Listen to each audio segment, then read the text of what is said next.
नमस्कार, capital TV Uttar Pradesh देख रहे हैं आप। मैं हूं आपके साथ राधिका राज। आज इस स्पेशल स्टोरी में बात होगी हिंदुओं की। जी हाँ, आजकल ऐसा लग रहा है मानो कोई हिंदू ट्रेंड चल रहा हो, या यूं कहे हिंदू जागरूक होते नजर आ रहे हैं। चारों तरफ हिंदुओं की अपनी अस्तित्व की मांग चल रही है। कभी जुड़े रहने की मांग, कभी हिंदू राष्ट्र की मांग, तो कभी अपने मंदिर की मांग। और ये लड़ाई तो अभी शुरू हुई है, ना जाने अभी ऐसी कितनी लड़ाई देखने को मिलने वाली है। तो वहीं हिंदू को एकजुट करने का श्रेय सीएम योगी को भी जाता है, जिनकी बदौलत ये उपचुनाव की नैया भी वो पार कर पाए। तो क्या कुछ चल रहा है, समेट के बताएंगे विस्तार से इस स्पेशल स्टोरी में। बटेंगे तो कटेंगे से प्रभावित हिंदुओं को जागरूक करने के कई कारण हैं, लेकिन हाल ही में उत्तर प्रदेश के मुख्यमंत्री सीएम योगी की ओर से दिया नारा बटेंगे तो कटेंगे ने हिंदू एकजुट में अहम भूमिका निभाई, जिससे हम यूपी के उपचुनाव परिणाम में भी देख सकते हैं। और न केवल यूपी में बल्कि देश के कोने कोने में इस नारे ने लोगों का दिल जीता है। एक तरफ जहां इस नारे ने जनता के दिलों में राज किया, वहीं दूसरी तरफ इस नारे ने विपक्षियों में भी खलबली मचाई। बटेंगे तो कटेंगे ये एक ऐसा नारा बन गया है जिससे हिंदू मुस्लिम दोनों कटने से बचने के लिए एकजुट हो रहे हैं। हालांकि ये नारा सीएम योगी की तरफ से खास कर की हिंदुओं के लिए दिया गया है, लेकिन इसका प्रभाव पूरे देश में देखने को मिल रहा है। देश के कोने कोने में रोड के खंबे हो या फिर मंदिर की दीवार, ये नारा अब हर तरफ छाया हुआ है। लोगों का कहना है कि ये नारे के इतिहास का सबसे बेहतरीन नारा है। हालांकि सीएम योगी को भी क्या पता था कि उनका ये हरियाणा चुनाव में दिया नारा उनके लिए संजीवनी बन जाएगा। एक है तो सेफ है। सीएम योगी से लेकर पीएम मोदी और अमित शाह सहित बीजेपी के तमाम नेता बटोगे तो कटोगे और एक रहोगे तो सेफ रहोगे की बात को उपचुनाव की हर रैली में दोहरा रहे थे, जिसके बाद पीएम मोदी ने भी चुनाव के बीच एक है तो सेफ है का नारा दे दिया। हालांकि ये बात बटेंगे तो कटेंगे का ही अपडेटेड वर्जन साबित हुआ। बता दूं कि प्रधानमंत्री ने जोर देकर कहा था कि विपक्षी नहीं चाहते कि एससी, एसटी और ओबीसी आगे बढ़े और उन्हें उचित पहचान मिले, इसलिए याद रखें एक है तो सेफ है। हिंदू राष्ट्र की मांग। हिंदुओं को इकट्ठा करने में जितना योगदान सीएम योगी का रहा, उतना ही धीरेन्द्र शास्त्री का रहा, जिन्होंने हिंदू राष्ट्र की मांग उठाई, जिसके बाद एक बार फिर से हिंदू राष्ट्र का मुद्दा सुर्खियों में आ गया है।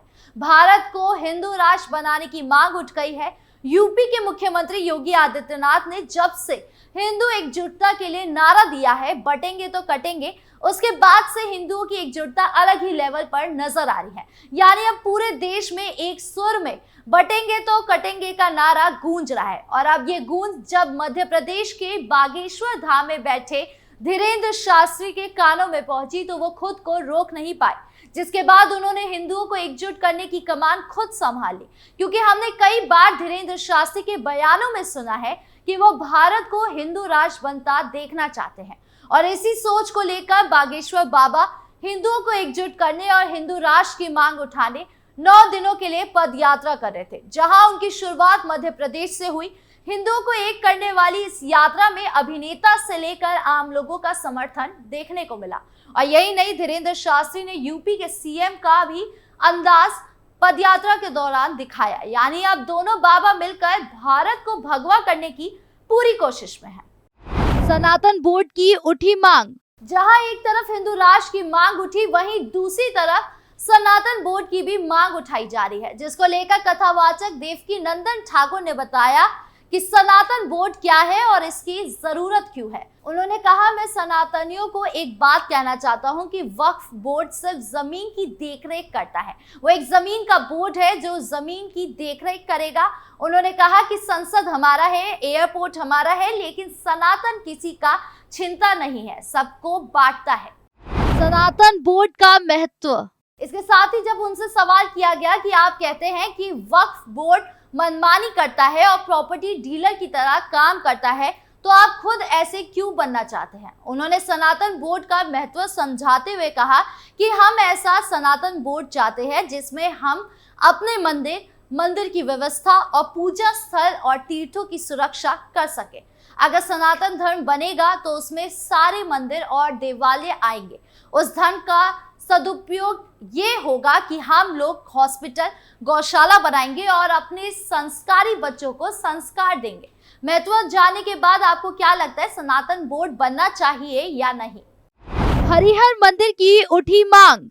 देश के सूबे कहे जाने वाले यूपी के संभल में लगातार हिंसा की चर्चा सुर्खियों में है, जिसके कारण कभी स्कूल बंद करने पड़े, कभी इंटरनेट सेवा और अब धारा 163 भी लागू हो गई है, जिसके कारण विपक्ष पार्टी कितनी भी कोशिश कर रही हो लेकिन संभल की परिस्थिति का जायजा लेने नहीं जा सकती। अब काशी विश्वनाथ मंदिर, मथुरा के शाही ईदगाह के बाद अब संभल के जामा मस्जिद को लेकर कई दिनों से विवाद चल रहा है, या यूं कहूं विवाद तो कई सालों से चलता आ रहा है लेकिन सुर्खियों में अब आया। दरअसल जामा मस्जिद को लेकर हिंदू समुदाय का कहना है कि जामा मस्जिद पहले हिंदुओं का मंदिर था, जिसका नाम हरिहर मंदिर रखा गया, जिसको तोड़कर जामा मस्जिद बनाया गया। तो वहीं मुस्लिम पक्ष का कहना है कि ये मंदिर नहीं, ये हमारा मस्जिद ही है, जिसके बाद सर्वे कराया गया लेकिन उसी दौरान पथराव शुरू हो गया और देखते ही देखते एक सर्वे दंगे में तब्दील हो गया, जिसके बाद कई तरह की प्रतिक्रियाएं सामने आई। हिंदू पक्ष ने कहा मुस्लिम समुदाय ने कराया है, तो वहीं राजनीति एंगल भी देखने को मिला।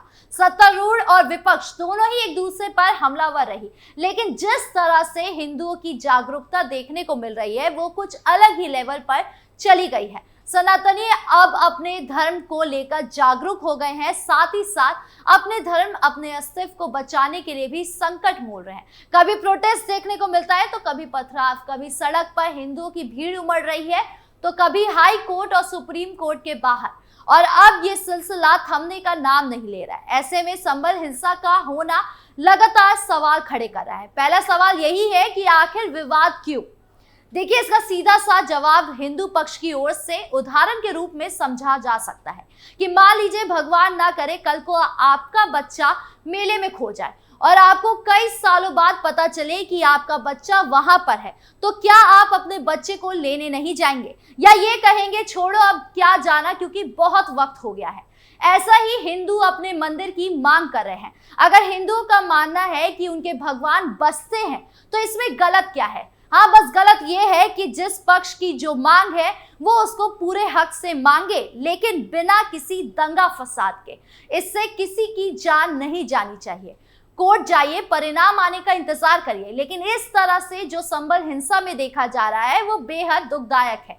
कभी पथराव हो रहा है तो कभी लोगों की जान चली जा रही है। एक सवाल और है जो सुनने को मिलता है कि आखिर ऐसी लड़ाइयां कब तक देखने को मिलेगी? हमने लगातार देखा कि कभी राम मंदिर तो कभी कृष्ण जन्मभूमि और अब हरिहर मंदिर। रिपोर्ट्स के मुताबिक 1800 से ज्यादा मंदिर है जो मस्जिद में तब्दील हो चुके हैं। सवाल यह है कि क्या हमें अभी 1800 लड़ाइयां और देखनी है?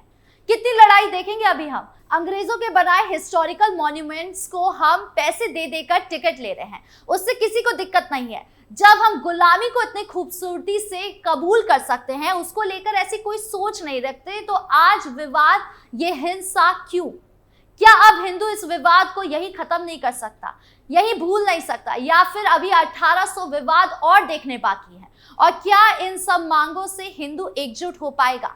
आपको क्या लगता है? अपनी राय कमेंट बॉक्स में बताइए और वीडियो अच्छी लगी हो तो लाइक शेयर करिए, चैनल को सब्सक्राइब करना ना भूलें। नमस्कार।